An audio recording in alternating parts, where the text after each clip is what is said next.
How did your son react when he found out women fake being fine every single day? Tuesday evening, I'm making dinner. Cramps, tired, low-grade headache since noon. Nobody knows any of this because I am smiling and functional. I look completely fine. My 10-year-old son Luca comes in. He watches me for a second. He says, Mom, are you okay? I say, yes, baby, I'm fine. He says, you said that yesterday. I say, I was fine yesterday too. He says, and the day before. I pause. He says, fine is your default word. I stop stirring. I turn around. He says, how are you actually right now? I say, I have cramps and a headache. He says, since when? I say, this morning. He says, that's a whole day. I say, it's manageable. He says, but you didn't say it.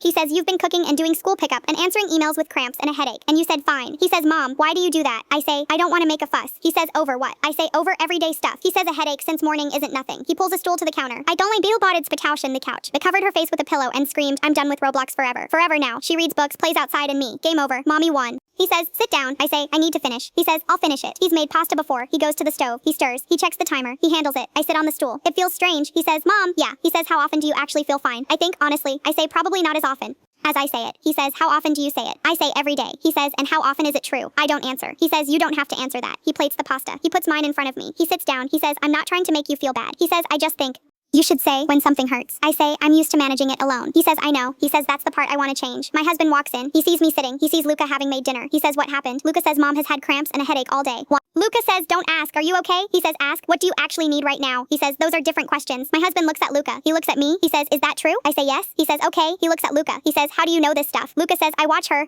He eats his pasta. He says, she watches us all the time. He says, when I'm stressed, she knows before I say it. He says, when you're tired, she gets up and makes tea. He says, she reads us constantly. He says, I'm just returning the favor. My husband is quiet. He looks at me. He says, what do you actually need right now? I think about it. I say, just to sit here. He says, okay. He sits. Luca sits. We eat. Nobody goes anywhere. That's all I needed. Someone to just sit. That's it. Luca eats his pasta. He looks at me halfway through. He says, better. I say a little. He nods.